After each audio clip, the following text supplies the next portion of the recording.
ada di situ ada syariat. Jadi setelah kita tahu kita ini hidup untuk apa, kita bekerja untuk apa, kita beribadah seperti apa, kemana, kemudian apa cara ibadah kita, baik kepada Allah, baik kepada manusia yang tadi disebutkan di hablum minan nas. Tapi ada manfaatnya hablum minan nas itu berhubungan dengan hablum minallah. Contohnya di zakat ini ikut min amwalihim, ambil. Jadi kalau dikatakan di dalam surat At-Taubah ayat 103 ini, ambillah sebagian harta mereka. Kalau di sini tidak ada, kalau kita buka tafsirnya, gitu ya, Ibnu Katsir, kemudian Muhammad Zuhairi yang kontemporer sekarang, gitu ya, itu kita akan melihat tidak ada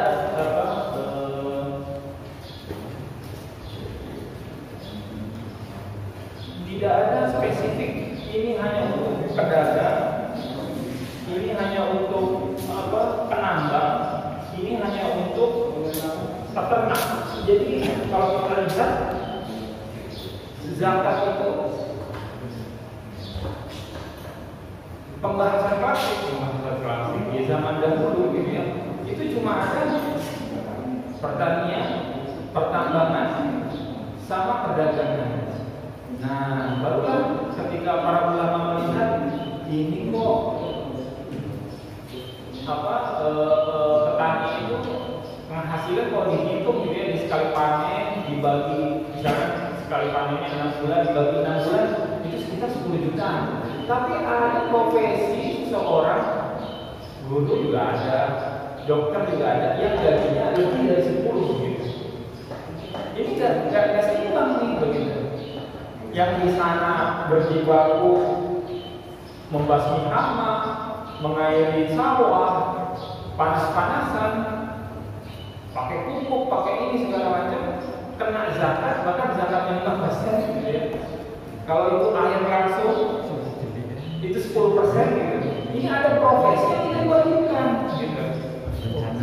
Maka agak aneh gitu, agak aneh. Maka para ulama menyepakati bahwasanya profesi itu diwajibkan. Nah, kita akan menarik sedikit gitu ya, tarik sedikit. Kenapa zakat ini diwajibkan? Kenapa zakat ini harus dikeluarkan dan seterusnya? Saya mengambil judul ini adalah mensucikan harta, gitu ya. Itu adalah pengumpulan dari perencanaan keuangan. Nggak ada dari sistem ekonomi secara makro. Kalau Bapak buka lagi gitu ya, kita belajar lagi ekonomi gitu ya. Ekonomi ini kan kalau yang konvensional, yang menang, yang kuat, dia yang berjaya gitu ya. Kemudian menggali mengambil untuk kebahagiaan gitu. Boleh, itu boleh semua. Tapi di dalam Islam justru setelah kita kerja benar-benar begitu ya, kemudian yang kuat dia yang bagus dengan bekerja benar dan seterusnya, tetapi tidak ada pembahasan purifikasi harta. Mensucikan harta tidak ada di dalam ekonomi atau konvensional. Itulah yang hebat di ekonomi syariah gitu. Sudah naik, harus zakat. Kenapa? Karena di situ ada hak di mana manusia ini harus berbagi gitu ya. Itu yang diajarkan Islam gitu. Maka purifikasi harta itu adalah tahapan yang sangat unik gitu ya, melekat pada perencanaan keuangan syariah. Tidak ada di ekonomi konvensional terkait zakat, infak, sedekah itu tidak ada. Orang kalau grafiknya naik terus itu tidak ada, harus menukik ke bawah. Teori compassion itu juga belum bisa dipatahkan. Compassion itu kayak gimana ya? Contoh seperti ini Pak. Kalau dalam ekonomi itu, ini tukang pulsa, ini menjual pulsa 50.000 karena dia modalnya besar, begitu ya. Ngambil 50.000 di distributor dengan harga 30.000. Jadi kalau dijual di pasaran 50.000, yang berdagang bursa mungkin tahu gitu ya. Berarti untungnya 20.000. Tetapi ada pedagang kecil di samping dia gitu ya. Modalnya sedikit, ngambilnya pun sedikit, dia nggak ngambil dengan modal 30.000 tadi dan dijual 50 tidak. Bahkan dia mengambil mungkin 47.000, dijualnya 50.000, untungnya berapa? Untungnya cuma 3.000. Nah, compassionnya si pedagang ini dalam teori konvensional, dia bahkan menurunkan sedikit harganya atau menyamakan harganya. Tapi kan ada orang yang mau mematikan pesaingnya. Contohnya gimana? Dia jual berapa? Dia jual 50 juta Pak. Oh, kalau gitu kita turunin jadi 45 modalnya kita. Tapi dia mengambilnya 47. Itu ada seperti itu. Nah, di dalam syariat ini diajarkan.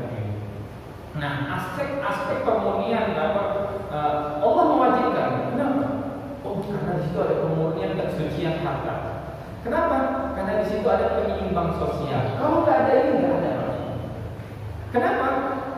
Karena guru, fakir miskin, anak yatim, orang yang dalam keadaan bangkrut, yang berhutang itu tidak ada yang dibantu di dalam sistem ekonomi konvensional. Tapi dalam Islam ada. Nah, ini hebatnya. Jadi kita melihat orang kaya jatuh miskin karena usahanya itu. Kemudian apa? Kita zakat. Nah, ini kehebatannya. Kalau konvensional, nah itu mah nggak akal. Ngapain kita kasih bantuan? Ngapain kita kasih zakat ke mereka? Nah, di dalam Islam ini bahkan ditolong. Bahkan seseorang bangkrut karena ada sengketa gitu ya, Ini dalam hadis. Kemudian dia membantu dengan hartanya karena sengketa tersebut. Sengketa ini kan cekcok dan segala macamnya. Ketika dia bangkrut gara-gara membantu sengketa itu supaya selesai, maka itu boleh didapatkan zakat. Diberikan zakat kepada mereka. Masya Allah, itu tidak ada dalam sistem ekonomi lain. Nah, ini adalah penyeimbang sosial dan pemurnian pendapatan. Nah, An-Qaisin ibni Abi Gharazah qala kharaja alaina Rasulullah sallallahu alaihi wasallam wa nahnu nusamma samasirah itu simsar itu broker kan kadang-kadang lebih kaya gitu, lebih untung daripada penjual gitu ya. Ya, kemudian Rasulullah mengingatkan begitu ya. Faqala ya ma'syar tujjar inna syaitan wal isma yahdurani bai'ah. Jadi jadi Rasulullah mengingatkan kembali, wahai para pedagang, sesungguhnya setan dan dosa itu datang ketika transaksi jual beli. Jadi ketika kita berjual beli segala macam itu kan, itu harta yang paling baik, itu perdagangan hasil kerja yang paling baik. Tetapi ketika ada kebohongan, ketika ada horor, ketika ada untung-untungan, maka rusak semua di situ. Maka setan datang ketika kita jual beli tadi. Dosa dan setan itu datang ketika jual. Maka gabungkanlah fasyuku bai'akum bis-shadaqah. Maka gabungkanlah jual beli kamu itu yang sedikit-sedikit mencampur gitu, campur bohong, campur ini, campur itu, untuk mensucikannya dengan apa? Dengan sedekah. Maksudnya sedekah di sini ya zakat. Karena kata-kata sedekah tadi ya, aqimus shalah wa atuz zakat. Nah, kita dirikan sholat juga keluarkan zakat. Artinya ini kan berimbang begitu. Kita mendirikan sholat tadi syariat itu ada yang hablum minallah, ada yang hablum minannas. Maka yang hablum minannasnya ini wa atuz zakat, keluarkan zakat. Nah, ini kita kembali lagi. Tipe pembersihan harta itu secara tadi obligatori, artinya memang ini diwajibkan. Itu kan ada zakat, ada nazar, ada wasiat. Jadi kalau kita zakat sudah, nanti kita akan bahas nih ketentuannya segala macam. Kalau nazar, ketika kita tidak diwajibkan untuk mengeluarkan uang, tapi kita timbul dalam hati dan tulisan kita, saya ingin bernazar. Kalau saya dapat gol jual tanah saya di sana, maka saya akan bantu masjid dengan sekian. Itu nazar. Nah, ketika nazar ini disampaikan, diniatkan, maka itu jadi wajib. Nah, wajibnya ini bahkan kalaupun kita sudah meninggal dan seterusnya, maka ini disampaikan kepada anak-anak kita begitu. Maka hati-hati juga dengan bernazar ini begitu, jangan sampai PHP begitu, bohong. Gitu. Nah, wasiat wajibah itu sepertiga yang paling ada di Dubai, ada di Qatar, ada di Libya. Jadi undang-undang mereka itu menaruh wasiat itu di dalam undang-undang. Wasiat itu seperti apa? Sepertiga lebih maksimal sepertiga dari harta peninggalan seseorang itu diberikan kepada non ahli waris. Jadi itu diundang-undangkan. Jadi kalau kita meninggal patah, nanti kita nggak punya ahli waris, maka sepertiga paling banyak itu diberikan kepada masjid, lembaga sosial dan seterusnya. Kalaupun kita punya anak, maka sepertiganya itu diambil. Enggak harus sepertiga, tetapi maksimal sepertiga. Sebagaimana hadis Rasulullah SAW ketika seorang saudagar kaya semadinah gitu ya, dia udah dalam keadaan sakit gitu ya. Ini ketika haji wada. Kemudian Rasulullah, nah inilah perintahnya Rasulullah ketika ada seseorang di antara masjid ini jamaah ini bapak ini kok nggak ada ya, kemana ya? Oh beliau sakit. Oh kalau gitu yuk kita ke sana. Nah, ketika nyampe ke rumahnya dalam keadaan sakit, maka sahabat ini curhat, Rasul ini sepertinya saya sudah tidak ada waktu lagi gitu, dan saya cuma punya satu anak cewek gitu ya. Apakah boleh saya kasih setengahnya? Nggak boleh. Apakah saya boleh kasih hanya seorang wanita gitu ya, seorang wanita? Bolehkah harta saya nanti saya berikan setengahnya kepada masyarakat? Karena buat apa? Dia seorang wanita, nah begitu ya, belum menikah pula begitu ya. Kemudian dia dapat harta segitu banyak, maka saya ingin setengahnya itu untuk jamaah. Nggak boleh. 2/3-nya, oh nggak boleh juga. Terus bagaimana? Sepertiga dan sepertiga itu sudah banyak. Artinya itu udah takaran maksimal. Kalau kita meninggal, wasiat itu harus dikeluarkan dulu. Nah, bahasa kita kan punya sedekahin dulu, sedekahin. Sebetulnya itu adalah wasiat. Tetapi di undang-undang di Timur Tengah ini disebutkan. Bahkan ada anak, ya, ada anak. Jadi contohnya bapaknya meninggal, ya, cucu, bapaknya meninggal, om-omnya masih banyak. Nah, karena ada om-omnya, orang tuanya ini kakeknya dia meninggal, maka yang dapat om-omnya. Anak ini tidak dapat karena bapaknya sudah tidak ada. Nah, seharusnya kewajiban om-om, tapi kita melihat manusia itu adalah mailun. Contoh, kalau harta itu sedikit pikir. Jadi ketika Rasulullah, ya Rasulullah boleh kita bahir? Boleh. Bahir itu boleh. Jadi artinya kita belum punya cukup uang, tapi keluarga kita butuh makan, keluarga kita butuh ini. Pikirnya ini, udah kasih aja 2.000. Gitu. Nah ini sedikit pikir, gitu ya. Tapi bolehkah kita berbohong? Nggak boleh. Nah hebatnya gitu, bohong nggak boleh karena ini adalah induknya daripada dosa bohong itu. Tapi kalau pikir boleh, nggak apa-apa. Tapi ini ketika sahabat bertanya ya Rasulullah, bolehkah kita pikir, bolehkah kita ini? Tapi kalian boleh, tapi yang nggak boleh adalah kalian itu berbohong. Kembali lagi, maka sepertiga ini adalah takaran maksimal. Nah, yang direkomendasikan artinya yang kita memang kembali lagi ya, harta ini milik Allah. Jadi kita kembalikan kepada Allah itu sudah sesuatu yang wajar. Justru ini menyindir kita bahwasanya harta itu bukan milik kita. Nah, kembali lagi saya kemarin belum ini biar kita mengerti pembagiannya.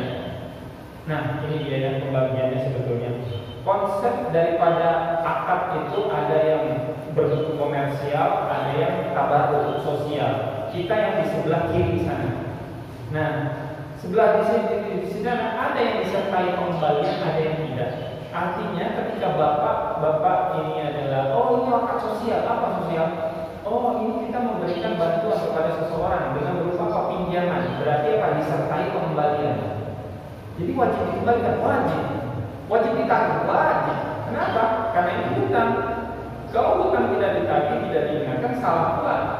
Maka kewajiban kita pemberi hutang kita ingatkan, tetapi ingatnya dengan cara yang baik.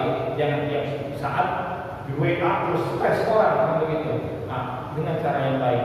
Caranya apa? Yang menulis kapan dia mau membayarnya, kemudian ketika kita pas tanggal pembayaran baru kita ingatkan dan seterusnya. Nah, ada yang tidak disertai pengembalian. Kenapa? Akad sosial ini, tabarruk ini artinya adalah mencari ridho Allah.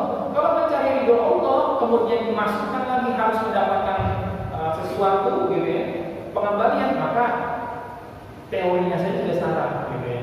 Kita memberikan hadiah untuk mengharapkan seseorang, gitu ya, disertai pengembalian, ya, disertai pengembalian, ya, berupa penghormatan, berupa sanjungan, dan batal dalam akad sosial. Jadi inilah yang memang perumusan inilah yang perlu kita ketahui, gitu. Jadi artinya kita menghibahkan sesuatu, mewakafkan sesuatu, menzakatkan sesuatu, sedekahkan sesuatu, wakafkan sesuatu kepada sesuatu lembaga, orang, personal segala macam, tapi mengharap imbalan, rusak semuanya. Karena teorinya sudah salah, gitu ya. Tarik lagi kembali. Ini saya cukup kemana-mana, nggak apa-apa, tapi saya pengen tahu intinya saja biar Bapak tahu kita itu berada di mana. Nah, ini Islam, akidah, syariat, akhlak. Jadi kita sekarang ini sedang membahas muamalah itu yang ini, Pak. Ya, muamalah yang ini. Ya, jadi tadi akidah kepercayaan kita, kemudian prakteknya seperti apa, ini akan menghasilkan akhlak.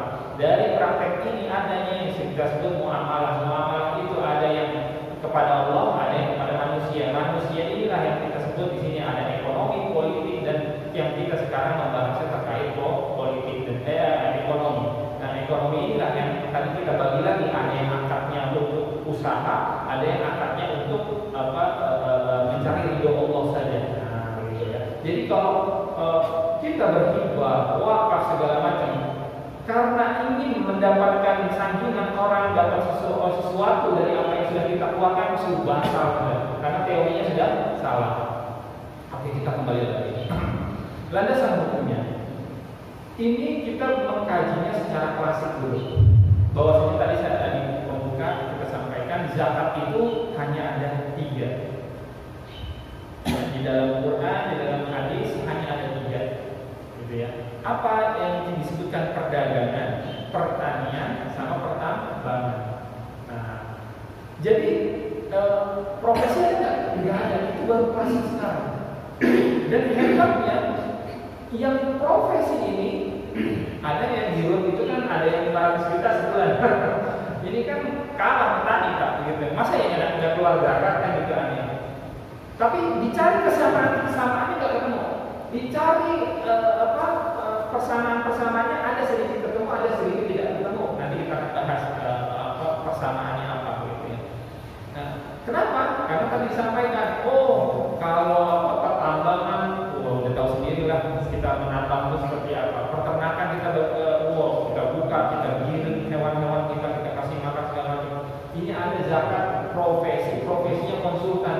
Duduk tenang di telepon dapat uang. Orang buka ruangan AC gitu ya, nggak ada keringat, nggak ada apa, tapi dia berpikir sama konsultan, gede nggak? Gede. Kalah peternak, kalah penambang gitu ya dengan sini. Maka kita kembali lanjutkan dulu yang ke teorinya dulu di awal. Khudh min amwalihim a'udzu billahi minasyaitonir rajim. Khudh min amwalihim shadaqatan tutahhiruhum wa tuzakkihim biha wa sholli 'alaihim. Inna sholataka sakanun lahum wallahu sami'un 'alim. Ambillah zakat dari mereka. Dan ini adalah kata amr, perintah gitu ya. Perintah untuk mengambil zakat guna mensucikan dan membersihkan dan mensucikan mereka. Maka dibangunlah baitul mal, dibangunlah rumah zakat, dibangunlah basnas segala macam. Karena apa? Ambil. Nah, kalau bisa ambilnya ini kan artinya ada sesuatu pekerjaan. Oleh sebab itu ambil itu memang berhak gitu ya. Nah, kalau zaman sekarang kan berbeda. Orang zaman sekarang ini adalah orang yang datang gitu. Orang yang datang. Maksudnya muzakinya yang datang. Nah, kalau begitu, kalau dulu apa petugas, sekarang apa? Memang mereka susah. Ya, sudah dapat harta itu gara-gara perang. Ini saya dapat perang. Ini jatah saya waktu perang. Malah harus diambil juga. Jadi kepikiran itu pasti ada gitu ya. Karena zaman dahulu profesi pekerjaan dan sebagainya masih sedikit. Ini kan halal, ya halal, tapi harus didapatkan juga. Oh, itu pendidikannya panjang gitu. Sama kita mensyariatkan mabuk kan, mensyariatkan diharapkannya khamar kan sedikit-sedikit gitu. Nah, sama ini juga zakat ini juga sedikit-sedikit susah juga gitu karena kalau dibilang seperti ini gurauan dan memang benar gitu ya. Jadi kalau di Mesir kita menitipkan wanita itu aman, dijaga benar-benar. Kenapa? Di sana itu ada polisi adat, ada polisi intel, ada polisi keamanan, ada polisi lalu lintas. Jadi bagi-bagi gitu. Kita berpegangan tangan kan, habis itu langsung ditempok di belakang kita. Mana KTP kamu?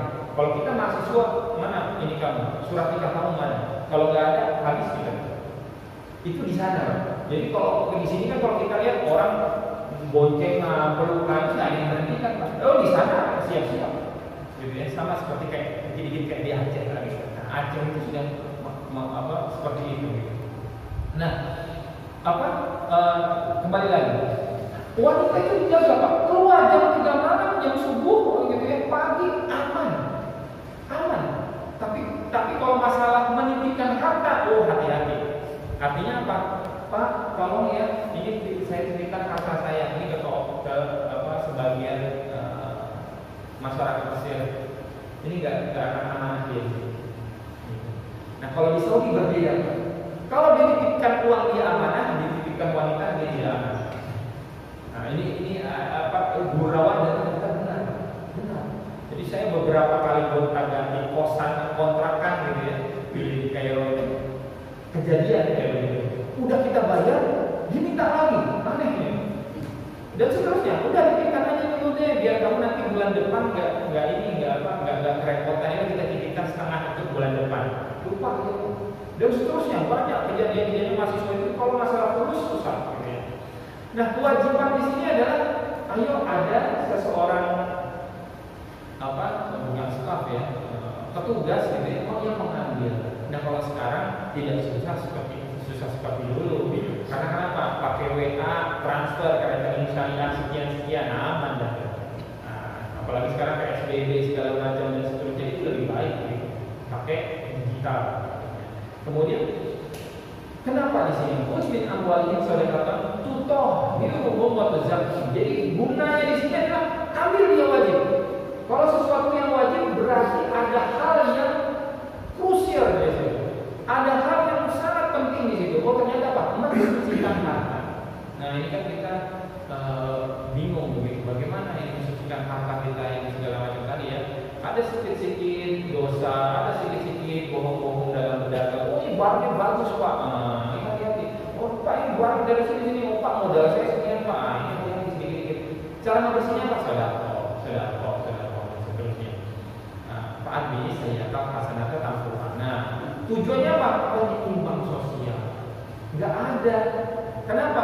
Kalau yang kaya terus kaya, nah nanti grafiknya akan kita lihatkan di kesempatan yang lebih luas lagi. Jadi ketika seseorang ini kaya, terus kaya dia di dalam ekonomi konvensional. Kenapa? Karena ketika dia taruh deposito dengan bunga 6% per bulan, artinya kalau dia punya 1 miliar, berapa Pak tiap bulannya? 6 juta terus saja. Kira-kira 1 miliar naik terus nggak? Naik terus. Jadi yang kaya pasti kaya nggak? Kaya. Zakatnya nggak ada. Selesai. Maka tabungan, deposito, harta yang bernilai termasuk profesi diwajibkan oleh sebagian ulama mayoritas dan ada yang tidak. Nah, tetapi kita melihatnya lagi.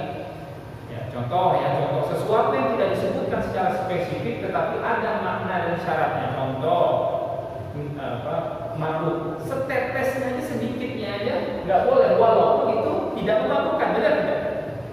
Setetes apa minuman dikit kan nggak mabuk, gitu. Nggak boleh tetap. Nah bagaimana? Oh berarti yang pakai hisapan atau pakai permen dia bikin akal kita hilang, gitu ya. Ini nggak apa-apa, karena bukan apa? Karena bukan miras.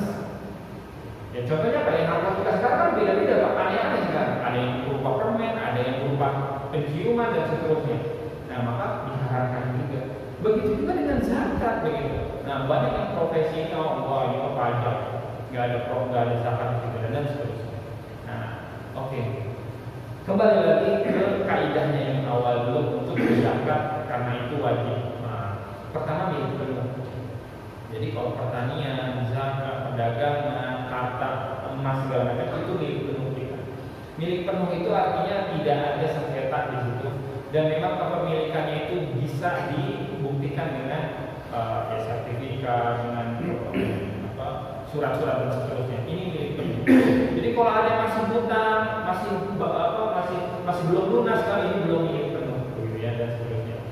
Produktif. Nah, produktif itu anama itu adalah sesuatu yang tumbuh.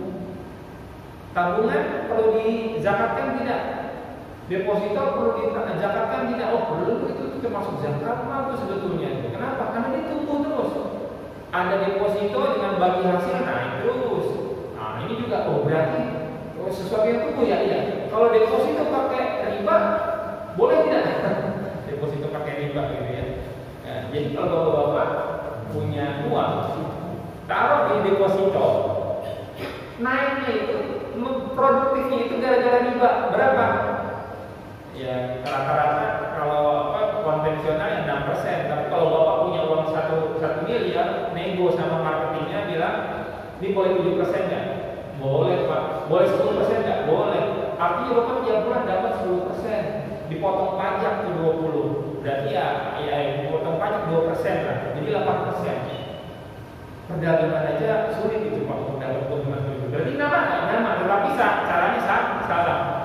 Makanya apa? Ambil dulu dengan harta-harta yang baiknya. Balik masuk ke bank syariah dengan bagi hasil tadi. Rata-ratanya memang sekitar 4%-an gitu. Naik dulu. Ketika dia naik keuntungan bank itu naik, maka bagi hasilnya pun naik. Bahkan bisa lebih dari 6%. Itulah kehebatannya bank syariah.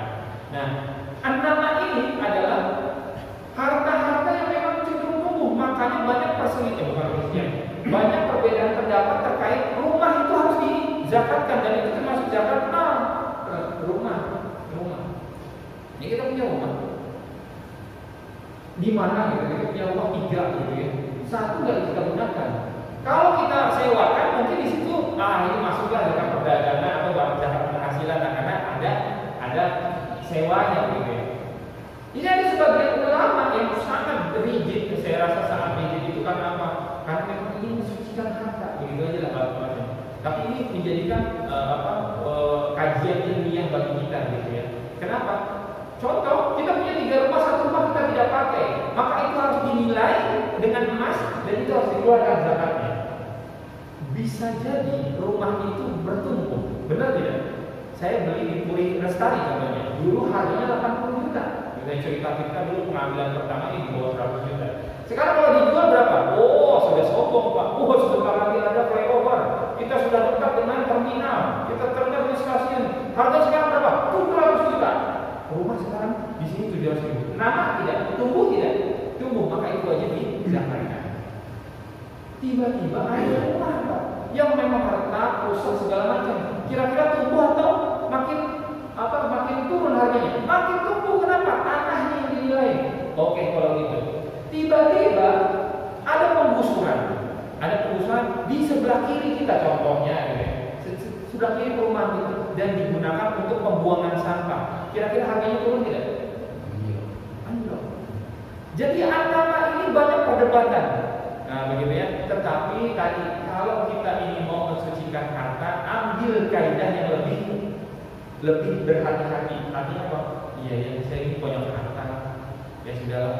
Bukan hanya dari perdagangan, tetapi harta-harta saya ngambil ini, udah nggak apa-apa saya itu nggak apa-apa, tetapi itu tidak diwajibkan karena masih ada perdebatan. Nah inilah yang memang masih terus ini. Jadi nama itu contoh emas perak nama tidak tumbuh dia, artinya tidak pernah turun. Nah, makanya dia dizakatkan dan seterusnya. Harta-harta yang terus tumbuh segala macamnya itu bisa dizakatkan. Ada harga burung Pak, burung 1 miliaran. Ini dizakatkan nggak? Ini harta juga.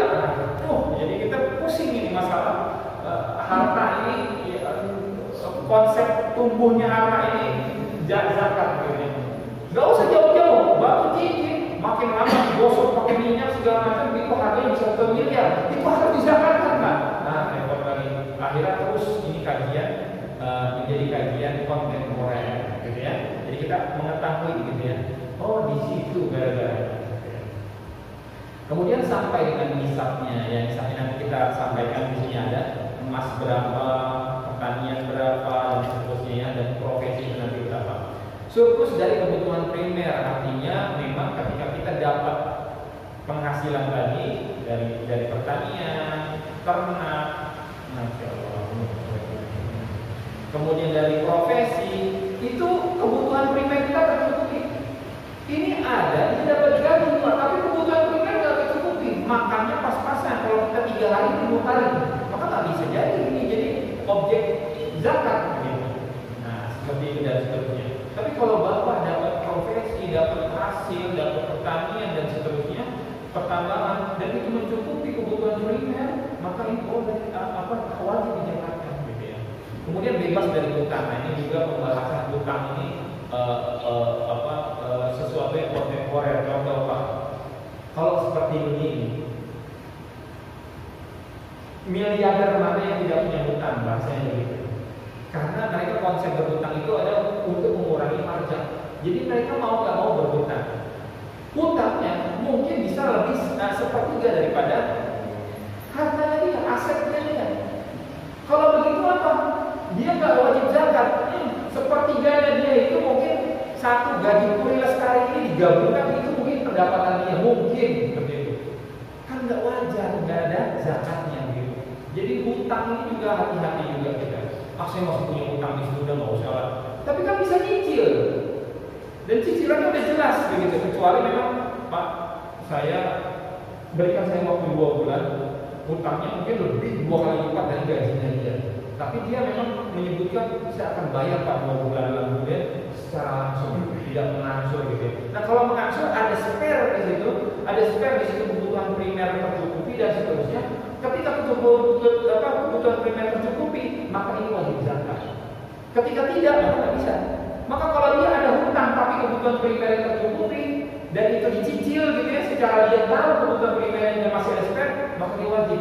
Ini ada hilah di mana kita punya hutang berarti nggak keluar zakat kita, dan seterusnya. Ini juga akhirnya kontemporer juga gitu ya.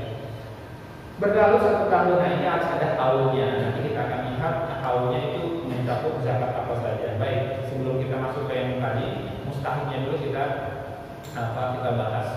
Innamas shadaqatu lil fuqara wal masakin wal 'amilina 'alaiha wal mu'allafati qulubuhum wa fir riqab. Nah, di sini kita sebutkan semua, berarti orang atau ayatnya dulu, berarti itu orang fakir. Orang fakir itu apa? Dia tidak punya penghasilan, dia tidak punya harta, maka mustahik. Jadi kalau kita mau jalur yang mana dulu, 1, 2 dulu selesaikan. Kalau masih ada 1, 2 baru ke yang lain-lain. Jadi zakat fakir dulu. Ada nggak orang fakir? Dia nggak punya kerjaan Pak, dan dia juga tidak punya harta. Udah itu fakir kan?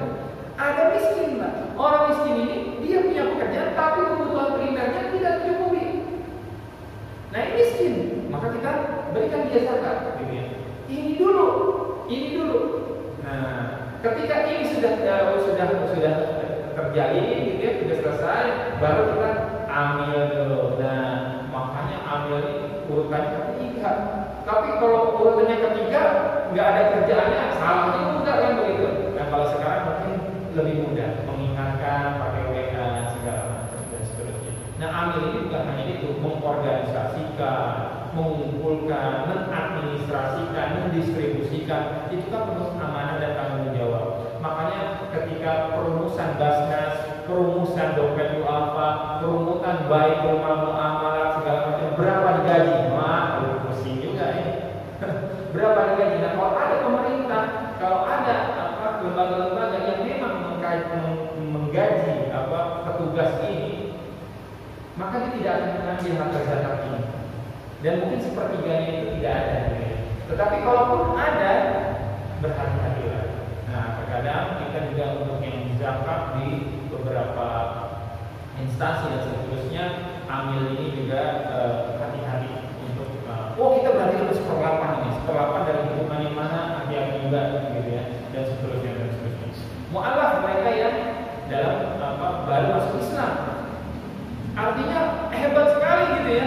Orang yang ada kita kasih zakat kemarin ke dia bingung ini buat apa ini? Saya udah kaya, ngapain? Nah, itulah rasa kasih sayang kita terhadap mereka yang mu'alaf. Kenapa? Mu'alaf itu kalau dipikirkan mudah, dia kaya kok dan mu'alaf. Tapi boleh jadi apa? Dia tidak mendapat kepercayaan lagi ke rekan-rekannya karena dia berubah agamanya dan seterusnya. Ada seperti itu dari keluarganya, dan itu menghibur hatinya. Sakamullah, membuat terang hatinya. Begini Islam berbaginya. Sakamullah, surat atau pasal 103 dari kita bacakan di awal. Membuat terang. Wafir rikob. Nah, rikob ini adalah rokobahnya budak. Budak. Sekarang mungkin sudah tidak ada, gitu. Tapi kalau kita punya asisten rumah tangga, gitu ya, yang nggak usah kemana-mana dulu. Oh, dia mampu kok, dia dapat gaji dari kita. Siapa bilang, gitu ya? Makanannya mungkin makanan ala kadarnya di rumah, begitu ya, dan seterusnya. Dia punya anak dan sebagainya. Maka apa? Ya sejahterakan dulu asisten rumah tangga kita. Kalau dia aman, insya Allah dia menjaga rumah kita, anak kita dan harta kita aman. Kalau ada pencurian, berarti kita belum membuat tentram. Kita belum membuat tentram asisten rumah tangga kita, gitu ya. Itulah aneh. Jadi kalau tersentuh gitu ya, kenapa dia mencuri di rumah saya? Sudah bertahun-tahun. Iya, sudah bertahun-tahun. Anda memikirkan tidak kesejahteraan dia. Anda memberikan zakatnya ke dia dulu, enggak, gitu ya. Nah, itu sebagai ini yang kita ini. Ghorimin ini orang yang berhutang. Tadi yang pertama, ketika zaman Rasulullah, dia berhutang gara-gara menyelesaikan sengketa, maka wajib. Maka zakat kita berikan kepada dia. Murni ya. Kemudian orang yang bertaubat, kemudian bangkrut, banyak apa? Nah, sekarang kan, Pak, saya di konvensional begini, keluar saya dari konvensional. Pak, saya bangkrut, ada zakat. Ya, cuma sekarang gitu ya. Orang, contoh ya, start ekstrimnya. Jadi Pak, saya ini beberapa kali gitu dapat kawan-kawan yang memang pekerjaan di konvensional, berpikir benar nggak Pak? Kalau kita bertobat kepada Allah, meninggalkan pekerjaan yang ribawi ini, insya Allah bantu. Saya bilang tidak mungkin. Tetapi harus pertimbangkan secara manusiawi. Manusiawinya apa? Pertama, Anda baru saja mendapatkan hidayah. Hidayahnya apa? Baru dapat. Ini tidak boleh ternyata pekerjaan ini. Saya harus meninggalkan ini. Kemudian apa? Bertobat dia. Kemudian apa? Keluar. Besoknya tidak terjadi, tidak. Tetapi kebutuhannya, listriknya 6 juta, mobilnya mobil dijual segala macam. Tetap tidak bisa, kenapa? Tidak ada. Bagaimana anak istrinya dan sebagainya? Maka menghilangkan mudarat dengan menumbuhkan mudarat lain, boleh tidak? Tidak boleh. Kita menghilangkan mudarat dengan sesuatu yang mudarat, tapi dengan syarat mudarat yang pertama hilang, boleh. Contohnya apa? Kita sakit, tidak ada obat, sudah kita cari beli, ternyata dengan kuku babi, contohnya gitu ya, direbus, sehat, boleh. Tetapi udah cukup itu aja, nggak boleh terus-terusan. Hilang dorongannya apa? Penyakit kita hilang. Kalau ini kita keluar dari suatu pekerjaan karena secara ekstrim, ini haram segala macam. Kemudian besoknya dia tidak makan, besoknya istrinya akhirnya segala macam stres dan lain-lain, timbul mudarat yang lain, maka ini salah. Terus bagaimana caranya? Kuatkan diri dulu. Anda sudah kuat ya, istri Anda kuat tidak? Kalau istri Anda sudah kuat, kemudian timbul mudarat berikutnya, susah. Lalu bagaimana ikhtiar? Pertama apa? Camkan di dalam diri, kita besok harus keluar. Bagaimana caranya? Cari perusahaan yang syariah dulu. Sampai Anda dapat, Anda boleh keluar. Kenapa? Karena nanti akan menciptakan mudarat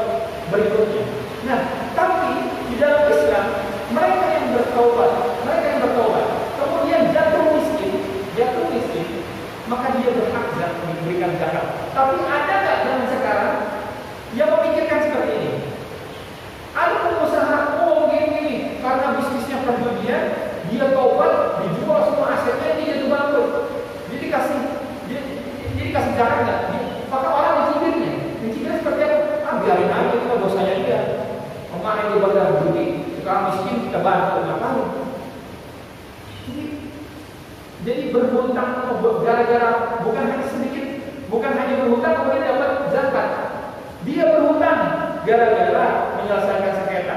Dia berhutang karena bertobat kepada Allah, kemudian perdagangannya rugi dan seterusnya karena memang dia meninggalkan itu semua, dapat zakat. Maka Islam ini Masya Allah berpilih-pilih Pak yang tepat, tapi lebih baik memang yang untuk pakai miskin dulu. Fisabilillah. Nah, fisabilillah orang yang sedang, ya, kalau ada anak kita di sini Pak yang pesantren segala macam, kalaupun ada baitul mal, udah dia dulu. Kenapa? Dia setiap bapak mengajarkan ilmu di masjid ini, di lingkungan ini. Banyak tidak banyak yang lupa itu. Maka kita selalu orang yang belajar ilmu aja dulu.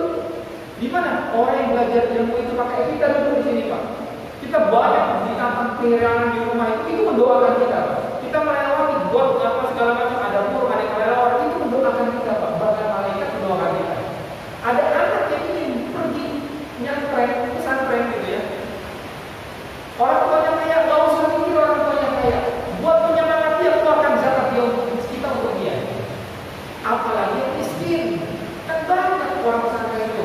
Kenapa? Satu, pesantren lebih murah. Tapi juga sekarang pesantren kayak yang mahal-mahal banyak ya. 40 juta, Masya Allah. 15 juta uang makan segala macam. Saya di Bogor tidak ada seperti itu yang mungkin Ustaz lebih paham. Makan pun pakai kerupuk sama segala macam sebenarnya. Dan masih lebih murah, walaupun memang jauh. Nah itu bisa dibilang kita dulukan. Jadi bisa kita jadi kepanjangan. Zakat kontemporer, nah ini yang perbedaannya. Jadi ulama salaf yang tadi kita bahas, zakatnya seperti ini apa? Pertanian, perdagangan, pertambangan, begitu landasan hukumnya. Nah yang kholaf ini yang belakangnya Subul Salam, Nailul Autor, kemudian fikih Muhammad Zuhairi, begitu ya. Ini yang ulama salaf. Artinya yang kita akan mengkaji secara kontemporer. Nah, zakat kontemporer. Jadi sesuai nas itu adalah binatang ternak, emas dan perak, barang dagangan, harta galian, harta galian. Ini gali loh, tambang itu gali, hati-hati juga gitu ya. Hasil pertanian. Yang kontemporer, bentuk model dan bentuk kekayaan yang lahir dari semakin kompleknya kegiatan perekonomian saat ini. Saya nggak ngerti apakah ini perdagangan atau bukan. Dia menciptakan sistem, segala macam. Dia dapat properti di situ. YouTuber, itu kan cuma iseng-iseng Pak. Iseng-iseng bikin konten, ngalir terus itu pulannya. Lebih gede Pak dari kita yang memang bekerja siang malam. Mereka cuma asik-asik dan profesinya kita kenakan zakatnya. Kena, tapi bagaimana menyamakan kiaskannya itu sama-sama dengan pertanian? Tidak sama. Konten kreator tidak sama. Konsultan apa sama Pak pertanian? Oh beda jauh banget gitu. Jadi inilah yang akan menjadi kajian ini wajib atau tidak. Nah yang profesi inilah yang banyak beragam sekarang karena ekonomi semakin maju gitu ya. Di zaman Rasulullah emang ada konten kreator gitu seperti YouTuber segala macam yang diganti nggak ada di rumah. Atau puisi biduan penyair itulah yang dapat uang begitu. Yang lainnya tidak ada. Ayo siapa mau jadi prajurit saya gaji nggak ada. Siapa yang mau berperan saya ya Rasulullah? Nggak tahu dia. Ya Rasulullah nanti saya dapat apa? Tiap bulannya digaji berapa ya Rasulullah? Sama Baitul Mal. Kayak gitu kan? Anda mau jadi apa? Saya mau jadi petugas Baitul Mal. Iya, per bulannya saya dapat berapa ya? Nggak ada. Nah ini yang susah. Kenapa? Bahkan pun namanya seperti itu. Badan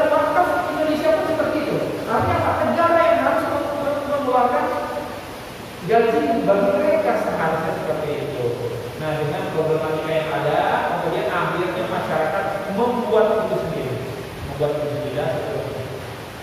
Bagaimana caranya yang lebih mudah? Ya bikin ekonomi yang tumbuh dengan perdagangan minimarket dan segala macam. Dari situ mungkin bisa menggaji daripada petugas-petugasnya dan seterusnya. Nah ini kita sudah mengerti ya bahwasanya yang nasnya seperti apa, yang kontemporernya seperti apa. Maka kita akan masuk kepada zakat profesi tadi. Nah zakat yang kontemporer binatang ternak, emas, perak, perdagangan.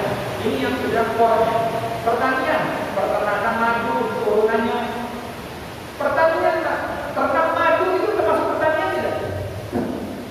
Bingung tidak? Oh ini nggak ada ini, nggak ada landasan zakatnya kita ya. Kenapa? Pekerjaan saya penambang madu.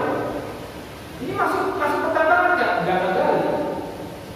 Emas, perak, apa segala nambang dia ngegali. Yang ada di sungai pakai mesin penyedot ngegali juga, ngegali dimasukkan penyemprot keluar emas. Saya nambang madu. Ini akhirnya zakat untuk pertambangan atau zakat untuk pertanian? Repot lagi. Maka ini kajian kontemporer. Nah, di peternakan madu, barang tambang, hasil temuan hasil laut pun juga begitu. Nah, jadi hasil laut termasuk begitu ya. Kita nambang mutiara, gitu ya. Ini nambang atau pertanian ya. Jadinya kan ini ya karena kontemporer dan ini baru ada di zaman-zaman saat ini. Rumput laut begitu berharga sekarang. Kemudian apa? Mutiara begitu berharga. Zaman Rasulullah nah, tidak ada mungkin rumput laut begitu mahal dan untuk pengobatan dan seterusnya. Bahkan apa yang namanya lintah laut mungkin dia bingung nggak ada pintu kebuka ya. Apa? Lupa saya. Jadi zaman Rasulullah apa namanya itu yang dijadikan keripik. Dia ingin mengikuti kajian. Ada yang kayak keripik itu lintah laut itu sehingga dikeringkan dan jadi bahan makanan dan seterusnya. Maka itu termasuk pertanian. Kalau konsep pertanian iya. Karena apa? Dia membudidayakan kemudian dimakan. Kalau pertambangan kan tidak. Seperti mutiara ini masuk pertambangan. Kontemporer lagi enggak? Kontemporer lagi. Maka ulama ini tantangannya sekarang yang kontemporer seperti ini. Kemudian investasi, pabrik, gedung, pencaharian, jasa, profesi. Ini kan jasa. Saya capek-capek loh mengeluarkan ini loh. Nah, dan seterusnya. Maka pembahasan begitu. Maka ada sebagian ulama yang mewajibkan, ada yang tidak. Karena tidak ada kesamaan yang percis daripada nasnya tadi. Nah, jadi kita sudah paham ya. Jadi amannya bagaimana? Amannya adalah apa-apa yang kita usahakan. Baik jasa itu apa? Jasa itu contohnya jasa konsultan, jasa dokter, gitu ya. Semua itu jasa penasehat, notaris segala macam itu kan banyak jasanya betul. Guru. Ini ketika dapat penghasilan, gitu ya, dapat harta dari itu zakat. Apa-apa yang kita berdagang, gitu ya, jual beli, sewa menyewa dan seterusnya. Konsepnya adalah tijarah, maka zakatkan itu lebih aman untuk kita, gitu ya. Nah, kita masuk ke hitungan sekarang. Ini aja sudah 1 jam kurang ya. Kalau yang lanjut aja, karena ini masih hujan ya. Kita mau pulang ke gimana ya?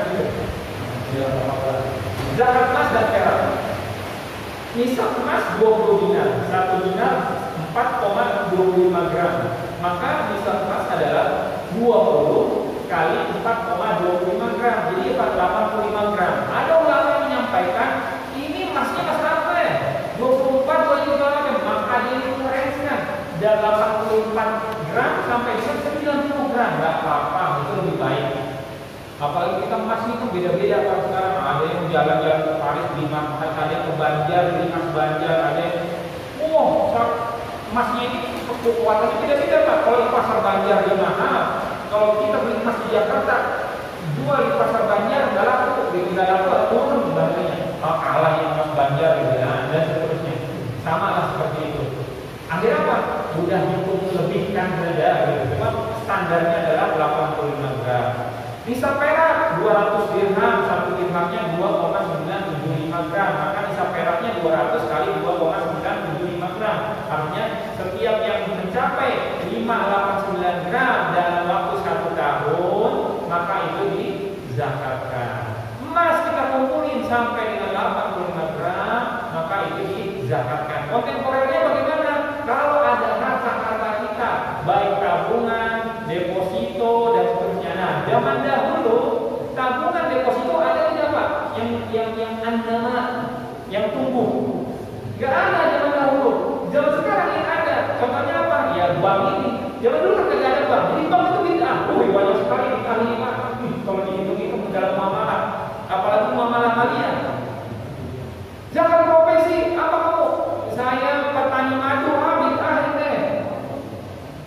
Kamu tabung di deposito ya.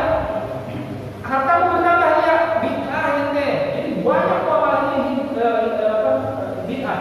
Tapi kalau tidak begitu, kita ketinggalan zaman. Yang penting apa? Kaidahnya, dan ada ulama yang menyampaikan ini halal, jalankan. Ada sertifikasinya, jalankan. Nah, tadi contohnya. Jadi apa-apa tabungan deposito yang seharga 85 gram. Jadi 85 gram dikali yang lebih mudah berapa? Kali 1 juta lah gedean.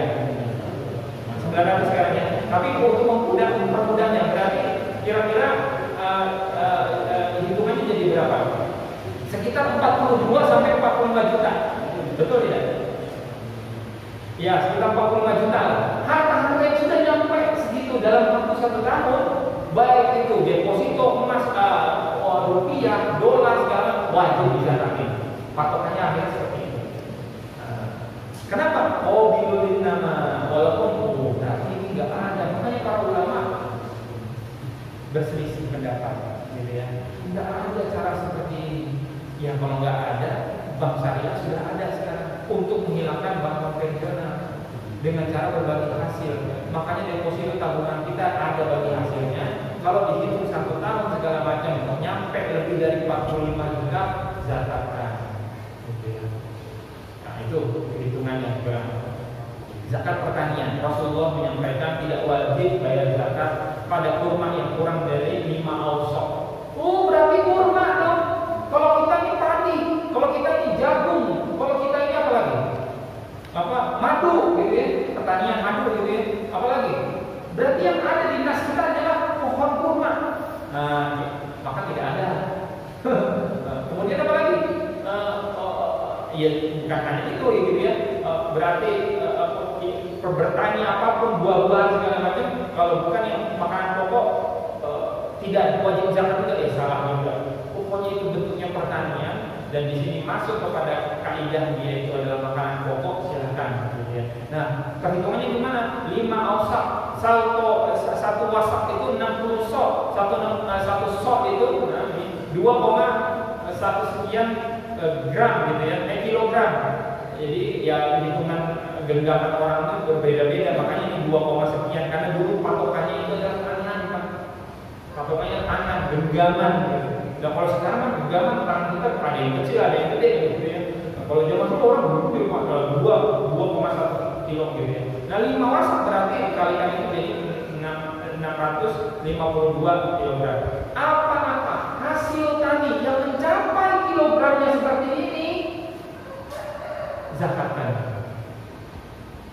Perikanan contohnya, ikan kita begitu ya, nyampe sekian gitu, maka zakatnya ya dihitung kilo, hitung kilo. Kalau belum nyampe ya nggak usah. Itu segala macam. Lebih amannya lagi apa ya? Udah jadiin aja lah emas angkat gitu. Tapi nggak cocok juga ya, nggak cocok orang nggak disimpan. Ikan makanya ntar dulu, saya punya ikan sekarang ada 700 kilo, gimana? Ditambang sana, iya. Belum 1 haul, jadi belum saya mati duluan, apalagi hidup dia. Nah susah, ini penyamaan ini susah. Akhirnya Pak, udah bisa masukkan ke perhitungan zakat pertanian. Pak, zakat pertanian 5%, 10%. Saya buat umpan aja harus banyak ini.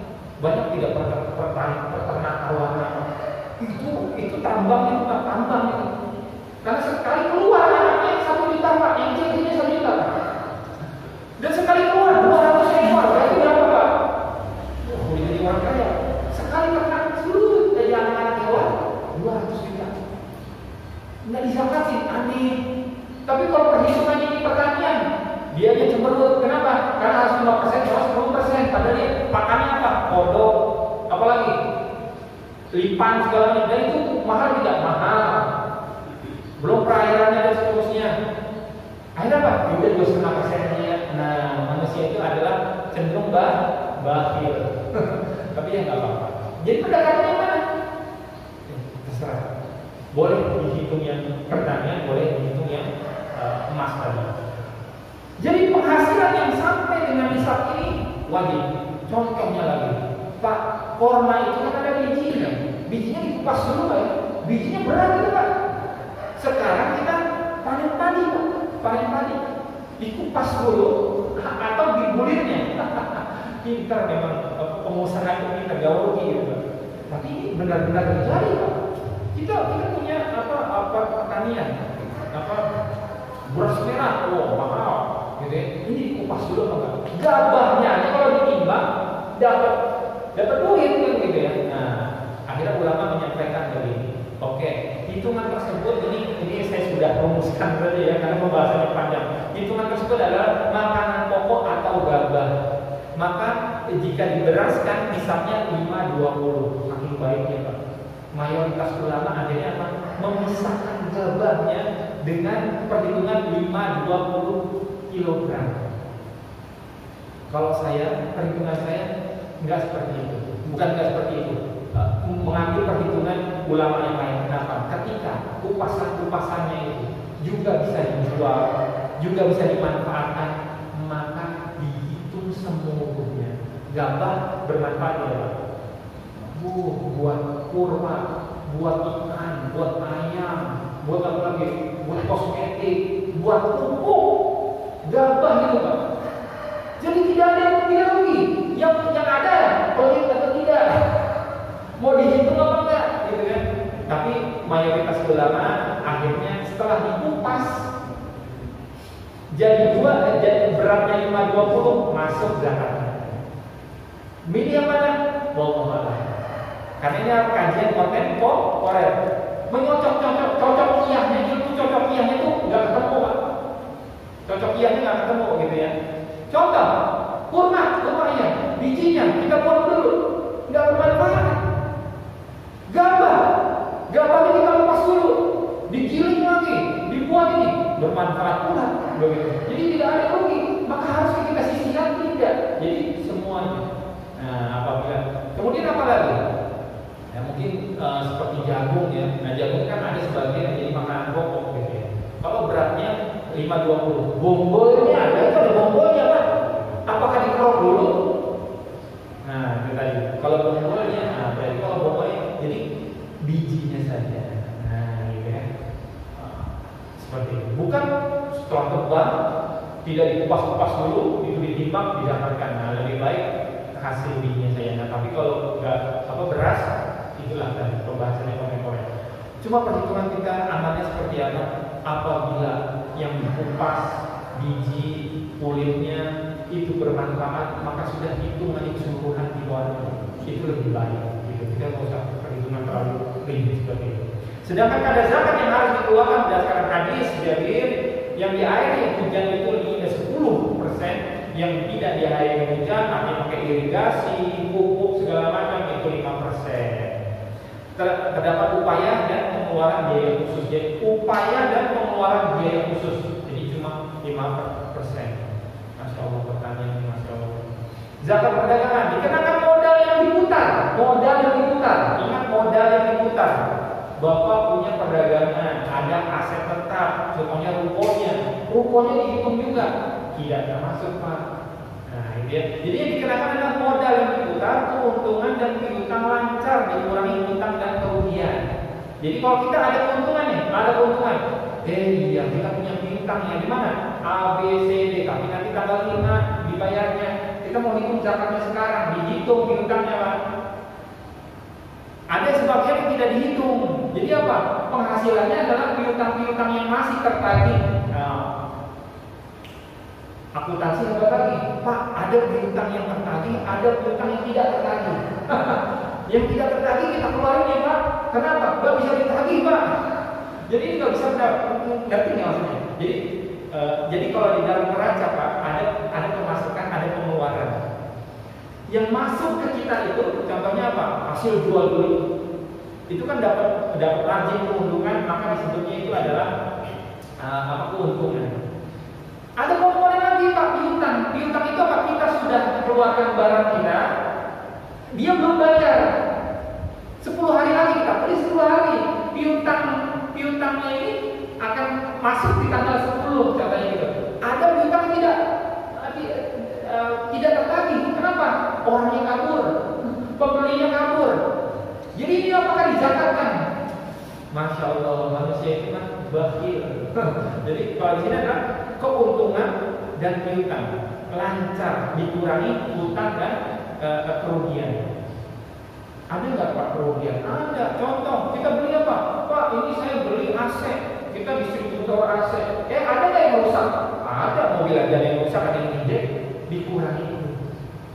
Jadi dikumpulin semua perdagangan kita segala macam. Nah, inilah modal kita ya. Sekarang kita mau jual ini, ya jual. Ada berapa? Ada 200 AC keluar. Tiba-tiba dia untung Pak. Keluarkan dulu apanya? Keluarkan dulu utangnya dia. Kemudian keluarkan lagi apanya? Kerugiannya dia. Jangan-jangan ada AC yang rusak dan di-reject orang. Nah itu dikeluarkan dia. Nah, seperti itu. Rukonya bagaimana? Kalau rukonya dihitung, ruko harganya berapa? Ada yang 1 miliar, ada yang 2 miliar. Perhitungannya itu berdasarkan apa? NJOP, enggak juga. Berdasarkan lingkungan, susah juga. Akhirnya apa? Yang dihitung adalah modal yang diutang. Jadi kalau perdagangan adalah modal itu. Ini ada perhitungannya. Kalau Pak Juki mengeluarkan zakat, katanya dia ini ayah. Haruskah dia menghitung dulu rumahnya dia Pak? Sehingga apa? Ini adalah modal saya. Modal saya itu adalah aset tetapnya, yaitu rumahnya, dihitung dulu sama penghasilan dia. Ya habis Pak. Masuk ya logikanya. Jadi kalau kita punya toko, bukan tokonya yang dihitung semua penghasilan daripada perdagangan, tidak. Gitu ya. Tetapi ada pengeluaran tokonya, mungkin buat biaya listrik segala macam dan seterusnya, gitu ya. Utang-utang lancar dan kerugian. Berlalu 1 tahun, mencapai nisabnya 85 gram emas, tarif zakatnya 25%, dapat dibayar dengan uang dan barang, sudah jam 6 lewat ya. Dikenakan dengan perdagangan sendiri maupun perseorangan. Jadi boleh ini perusahaan, boleh perorangan. Jadi kajiannya tadi neracanya. Jadi aktiva yang berjalan sama kewajiban lancar. Ya, kalau di dalam neraca ini orang-orang angkutan mungkin lebih paham gitu ya. Kalau aktiva tetap tidak, aktiva tetap tidak dihitung. Aktiva lancarnya sama kewajiban lancarnya saja gitu ya. Nah, sekarang kita masuk ke zakat profesi. Akhirnya sudah mengerti apa kenapa profesi ini menjadi perdebatan dan kajian kontemporer tadi ya, karena profesi susah untuk disamakan dengan pertanian. Profesi susah disamakan dengan perdagangan, apalagi profesi ini susah disamakan dengan pertambangan. Wong yang tambang saja, yang pertanian saja, cocok ianya itu nggak sama, begitu ya. Yang tadi ya, petani, contohnya apa? Ente bertani madu lebah, sosok susah itu nyamainnya, gitu ya. Di air dia nggak pakai air, ayo gimana? Terus zakatnya mau 5%, nggak rugi kita, kan gitu. Air apa? Udah ada 2,5% lah, itu pakai zakat emas saja dan seperti itu. Tapi Masya Allah tadi saya sampaikan di awal dari depan sebelum kita mengkaji ini adalah untuk mensucikan harta kita. Lebihkan itu lebih baik perhitungannya. Nah kalau pertanian 520 kg beras 5% keluar. Nah, kemudian atau bagaimana? Nyampe dapat pertanian 520 tapi menggunakan yang 2,5 gitu ya. Jadi contohnya apa? Kita ada profesi gitu ya, menghasilkan perhitungannya 520 kg beras. Kalau dihitung harga beras 10.000 ya 10.000 aja lah ya. Kan ada 8.000 ada 9.000 ya. Berarti berapa? 5.220. 5.220 bapak-bapak profesi bapak sebulan dapat gaji 520, maka ada dua Pak. Mau 5%, mau 2,5%. Ini yang mana Pak? 2,5. Ini adalah kajian kontemporer yang akhirnya kita gabungkan. Karena sebetulnya kalau saya mau sampaikan pendapat ini kepanjangan, pusing nanti bapaknya. gitu ya. Jadi akhirnya emas perak dihitung 85 gram, kalau gaji kita dihitung misalkan ini adalah 500.000 sebesar 42 sampai 45 juta dalam setahun, kita bagi 12, contohnya mungkin Bapak berapa? 40 bagi 2 itu sekitar 4 juta lebih ya, lebih dari 4 juta 6 juta, maka itu wajib zakat. Kemudian apa? Oke, kalau mau disamakan dengan pertanian, berarti harga beras itu 20 kg tadi dikalikan kita makan berapa? Ya 10.000 aja lebih aman gitu ya. Berarti 5 juta 200.000 tadi, maka itu sudah jadi zakat, tapi 5%. Tapi 5%. Atau pilihan kedua, berhitung berdasarkan zakat pertanian 520 kg beras tadi, tapi dikeluarkannya hanya 2,5%. Wallahu a'lam. Sampai di sini silakan jika ada pertanyaan. Monggo silakan. Assalamualaikum warahmatullahi wabarakatuh. Waalaikumsalam. Ustaz, kebanyakan kan untuk zakat harta itu kan untuk uang kan bisa ke emas dan ke perak ya. Iya. Pertanyaan saya gini, kalau misalnya kita acuannya ke emas kan lumayan besar nilainya. Nah kalau misalnya acuan dari amil itu ke perak itu boleh nggak? Karena kalau perak itu kan bisa dibilang kecil ya. Mungkin kurang lebih kalau dinilai sekarang saya cek dari harga perak itu kurang lebih sekitar 12.000 per gram. Jadi kalau dikalikan 595 itu kurang lebih sekitar 7 juta. 7 juta. Nah kalau misalnya kita ke perak itu bisa nggak sebagai acuan untuk zakat malnya dia?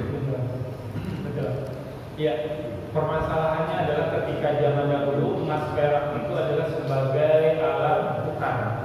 Jadi pastinya ketika alat tukar itu karansinya itu terjaga Pak, tidak melenceng. Saat ini kedua benda ini zaman sekarang itu bukan menjadi alat tukar. Banyak negara yang mau menjadikan lagi alat tukar, bahkan digulingkan dengan ekonomi konvensional, dibuat perang segala macam seperti India dan seterusnya. Itu kan cadangan emas yang gede. Tapi saya nggak mau bahas itu lagi kalau kemudian kembali lagi karena ini sekarang menjadi properti, bukan properti, barang simpanan, barang perhiasan, sehingga anamanya itu tadi kan di sini itu anama itu adalah produktifnya ini. Jadi bisa tergantung daripada keadaan, bisa naik bisa turun. Yang paling aman dari zaman Rasulullah sampai saat ini adalah emas. Jadi memang perhitungannya lebih baik amannya di emas. Kalau di perak kesian, takut perak melejit, zakat makin melejit gitu. Paham ya maksudnya? Perhitungannya makin melejit gitu. Kalau emas itu rata begitu aja nilainya. Bapak lihat aja, tapi kalau sekarang memang naik ya Pak, dari 900 jadi 1 juta, dari sebelumnya 800, jadi hampir 5 bulan ini dari mulai 800.000 sampai ke 1, sekian 1 gramnya emas Pak. Tapi itu memang gejolak saja. Tapi dia itu lebih stay Pak, lebih anteng gitu. Jadi perhitungannya kita enak untuk profesi atau uang tadi kita kansikan ke uang tadi.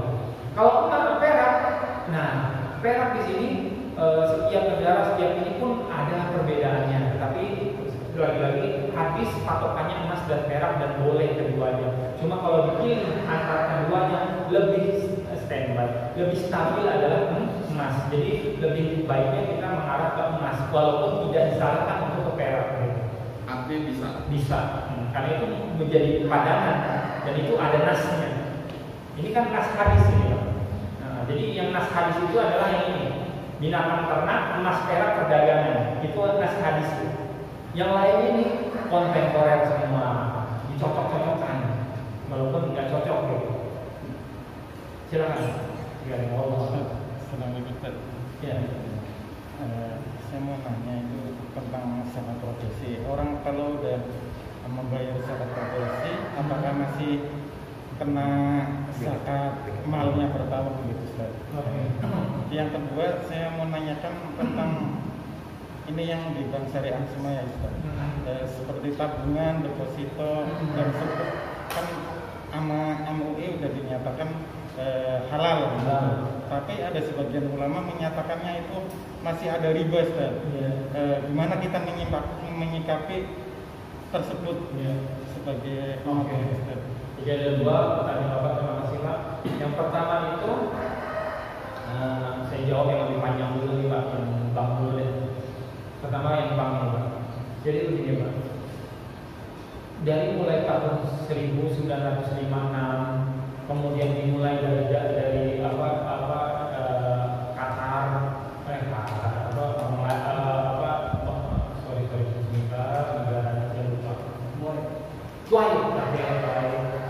kemudian Mesir, Bank Faisalnya itu baru ada Bank Syariah itu sekitar tahun 60.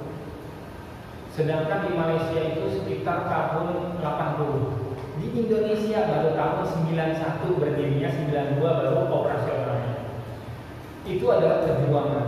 Kenapa ingin menghilangkan konsep ribawi di dalam produk dan pelayanan perbankan konvensional? Itu adalah ijtihad dan semua ulama lembaga ini besar Pak.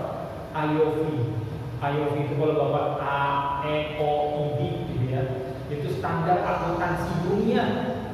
Semua negara dunia itu datang ke sana membuat buku yang ahli ekonomi itu membuat standar, dan produk-produk perbankan syariah saat ini halal.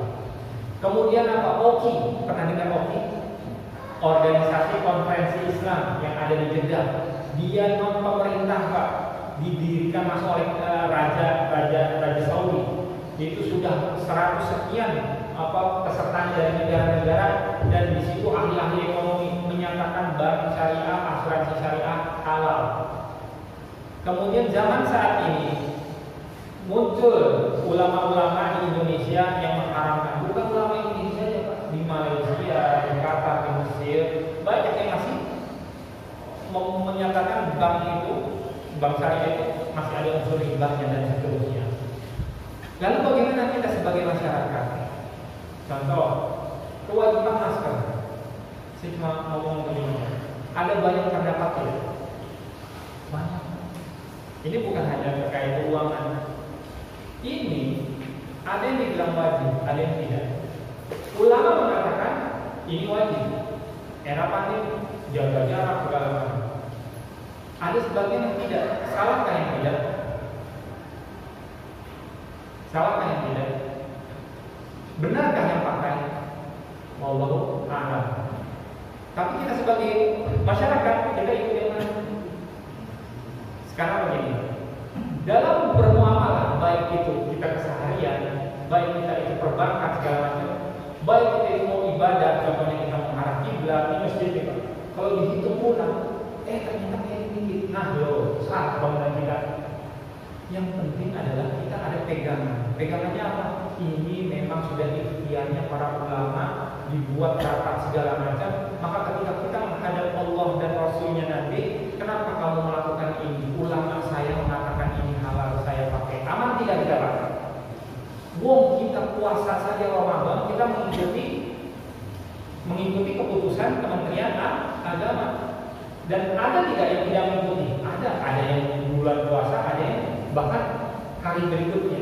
Banyak tidak? Banyak. Cuma hanya ketika kita mau beristihad ini kita sudah pandai ilmu ekonominya, kita sampai dengan jenjang S3, kita tahu bekerja. Ternyata itu haram, benar haram, gitu. Benar ada ribanya. Maka ikuti ikhtiar kita karena kita punya kompetensinya. Tapi kalau kita sebagai masyarakat awam tidak mengerti hitungan itu, tidak mengerti mekanismenya, bahkan kita tidak mempelajari, ikuti ulama. Ulama kita untuk perbankan, untuk ekonomi siapa? BSNM, UI, Dewan Syariah Nasional, Majelis Ulama Indonesia. Dan di situ ada fatwa-fatwanya, malah ikutilah itu. Nah, gitu ya. Jadi bagaimana? Harapan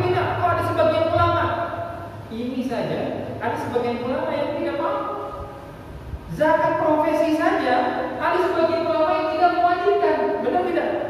Apalagi masalah perbankan, apalagi masalah yang kontemporer. Begini aja ada yang mempermasalahkan. Allahu Akbar, saya Syafi'iyah. Saya bilang saya NU, tidak, saya Syafi'iyah. Karena saya belajar 4 mazhab di Mesir dan saya ini adalah sarjana hukum Islam. 4 mazhab saya pelajari. Jadi kalau saya dikatakan saya tahu, Malaysia tahu. Allahu Akbar, alhamdulillahirabbil alamin. Selesai. Karena kita tahu yang permasalahannya ini dibahas dan ini diramai-ramaikan sehingga memecah ulama, mencelah jamaah. Nah, lebih baiknya sebenarnya ketika kita sebagai masyarakat biasa ikuti guidance-nya pemerintah sudah ada di SNU. Uang SNU takut segala macam. Pak, saya ketemu Kiai Haji Anwar Ibrahim. Beliau itu dipakai di negara mana-mana sampai mau dijadikan penasehat di negeri Qatar. Beliau nggak mau, Pak. Kemudian dia jadi badan fatwa. Bapak tahu? Dari rumahnya yang ada di Depok sana, bukan Pondok Gede, sampai ke Menteng itu di desa itu kantor di Menteng, Pak, hanya 300.000. Beliau tidak punya supir, Pak. Artinya kalau pakai Grab saja sudah habis 300.000 untuk membahas satu fatwa, Pak. Uangnya di mana? Tapi kita menjelek-jelekan fatwa itu. Makanya saya dulu seperti Bapak. Bukan sebenarnya. Dia dulu pikiran saya itu terus ini kok haram begini, ini kok ada kartu kredit syariah segala macam. Saya mengikuti mekanisme bagaimana cara membuat fatwa itu sampai 3 bulan, 6 bulan, Pak. Sampai ustaz-ustaz itu udah digaji, Pak. Justru lebih gaji kaya kita daripada mereka. Bahkan Dewan Pengawas Syariah itu rata-rata masih di bawah 5 juta. Dan di bank-bank yang agak besar itu sekitar 10 juta, 15 juta. Tapi gaji direksi berapa? Dan dia bertanggung jawabannya dunia akhirat. Jadi Masya Allah, Pak, ini dan satu terus 300.000 dia